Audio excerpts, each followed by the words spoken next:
I greet you in Jesus' precious name. It is Monday morning, the 28th of August, the year 2023, and this is your friend Angus Buchan with a thought for the day. We start off in the book of Romans, chapter 10, and I'm reading verse 14. How then shall they call on him in whom they have not believed? And how shall they believe in him of whom they have not heard? And how shall they hear without a preacher?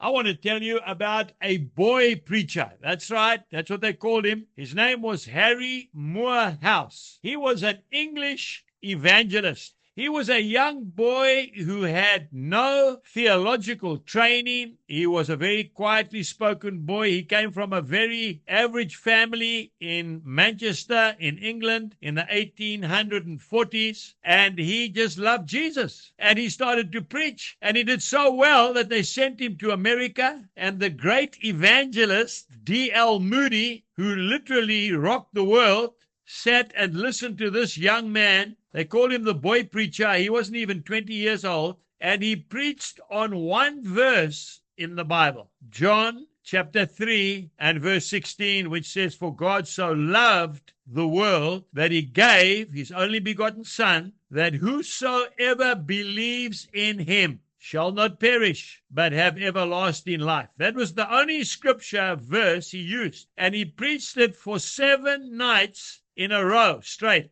And the crowds could not even fit into the halls. Just a simple message. And after hearing this boy preacher, the great evangelist D.L. Moody said, I used to preach that God was behind the sinner with a double-edged sword ready to cut him down. But now he says, I'm done with that. I preach now that God is behind him with love, and he is running away from the God of love. You and I need to do what Harry Moorhouse did. We need to tell people that Jesus Christ loves them unconditionally. I want to say to you, my dear friend, you might not have any Bible training. You might have never been to a Bible college. But if you've met the man from Galilee, like Harry Moorhouse did, just go out and tell people what Jesus means to you. And you will be surprised at how they will respond to the love that you have for them. Jesus bless you and have a wonderful day.